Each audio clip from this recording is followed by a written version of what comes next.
All right, folks, just some quick thoughts on the Grado GS3000X and the new signature HP1000 SE. So I actually couldn't find any legitimate reviews on these bad boys, maybe except for forums, but who wants to read these days? So I just went on about both of them brand new, and this is just early impressions out of the box. My iPhone's being retarded. I'm running them through a benchmark DAC 2 and a topping A90D, which I'm not really sure if that was a good purchase. But mind you, I've been out of the headphone game for like 10 years, so I just scoured through YouTube, and whatever people told me was good, I just went on and bought. Maybe I'll change my mind later. But yes, my daily driver has been the ARRI Organics, and then the HD600 hanging back there in the corner. I will say, they got that retro vibe, which is what I always wanted.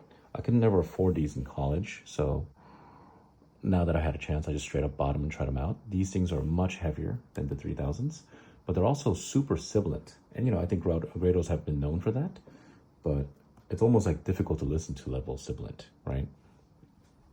These ones, not so much.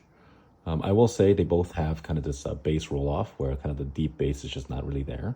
And the instruments generally seem to be sort of in your face. I'm trying to find reasons to really like this one, and if I had to really pick one, it'll be maybe like female vocals. I don't listen to a lot of J-pop stuff, or some of the acoustic stuff might be okay if you really want the vocals to be like in your face, right? And I will say, just from a sonic perspective, the organics aren't perfect, but they're definitely perform a lot better across the band. But if you want a little bit more kind of, how do I say it, like richness in the audio, or some like, authentic vibes, the Grado phones are not a bad bet in my opinion. Yeah, but the HP1000 SE, quite sibilant. I think difficult to use unless you mod it a little bit, maybe mess with the pads, or maybe, tweak the EQ or something. Leave me with questions.